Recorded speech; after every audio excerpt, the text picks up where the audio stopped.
Welcome to Beauty and the Biz. Discover how to grow your practice with effective cosmetic patient attraction, conversion, and retention advice from author, speaker, trainer, and cosmetic practice business and marketing coach, Catherine Maley, MBA. Hello and welcome to Beauty and the Biz, where we talk about the business and marketing side of plastic surgery. I'm your host, Catherine Maley, author of Your Aesthetic Practice, What Your Patients Are Saying, as well as consultant to plastic surgeons to get them more patients and profits. So today's Beauty and the Biz episode is entitled, What is a Good Conversion Rate? It's a question I'm asked often enough, so I'm assuming other surgeons also experience this.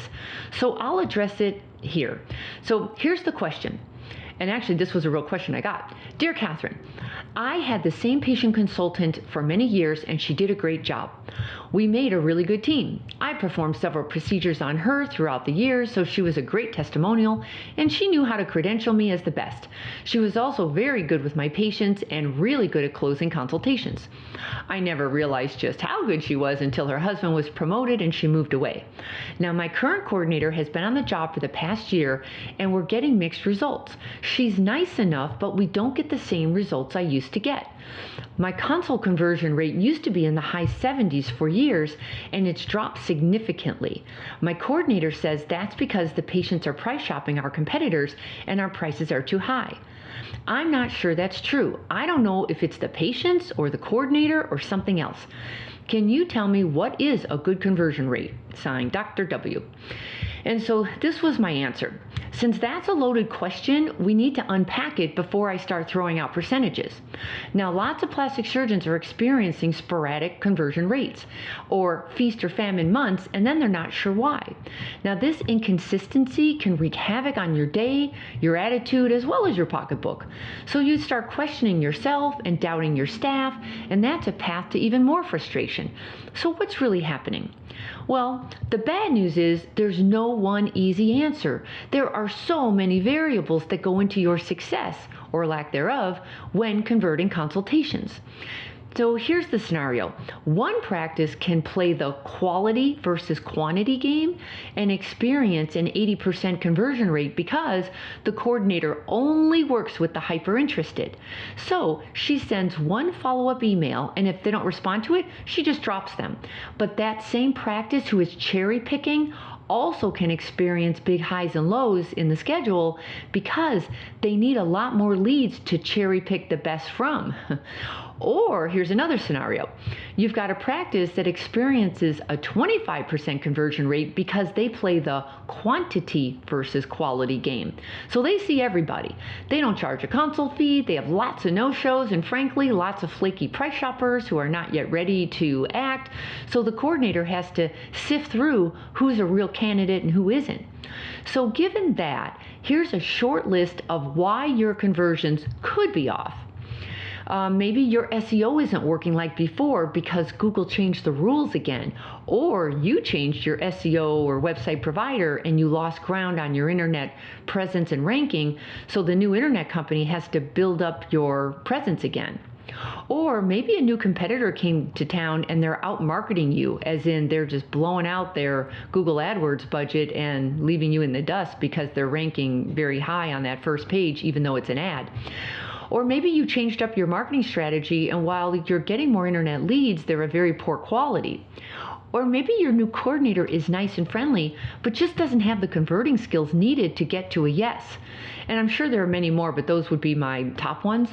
Because the reality is not about how many leads you get. It's about how many prospective patients say yes and pay for your services. Which is why your coordinator must be on her game to convert these consults. So if she needs training, please check out the Converting Club for Coordinators on my website and I'll train her for you. Because after consulting with surgeons for 2 decades, here's what I find most often. Really, you don't have a lead problem. You have a converting and retention problem. Just saying. So, but back to the question, what's a good conversion rate? So here are the guidelines to help figure this out, and these are very much subject to change. Leads coming from internet stranger patients convert around 5 to 20%. Leads coming from word of mouth referrals should be converting at 70 to 85%. And then leads coming from your current patients who want more surgery from you better be converting at 85% or higher. And to break it down even more, breast dog leads convert much less than facelift leads, so I would separate those out so the data is not skewed. By the way, if you question my stats, no problem. Just do this exercise to get the real numbers for your own practice. Have your staff look up the last 50 to 100 surgeries you performed and fill out an Excel sheet by noting the following: the procedure performed, the revenues collected, the referral source. So did they come cold from the internet? Were they a word-of-mouth referral? Or were they a current patient coming back for more? Also, note their age and zip code to determine if they're local or out of town, and which demographics of patients seem to gravitate towards you. You'll see trends in the numbers.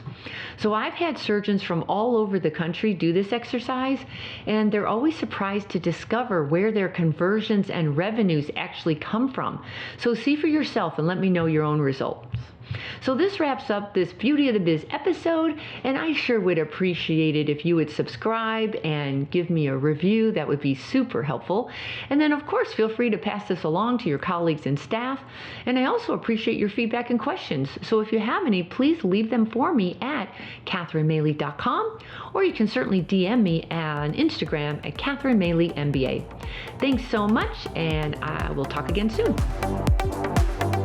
We hope you found valuable insight on this episode of Beauty and the Biz. For more episodes, tools, and Catherine's free book, visit www.CatherineMaley.com. That's www.CatherineMaley.com.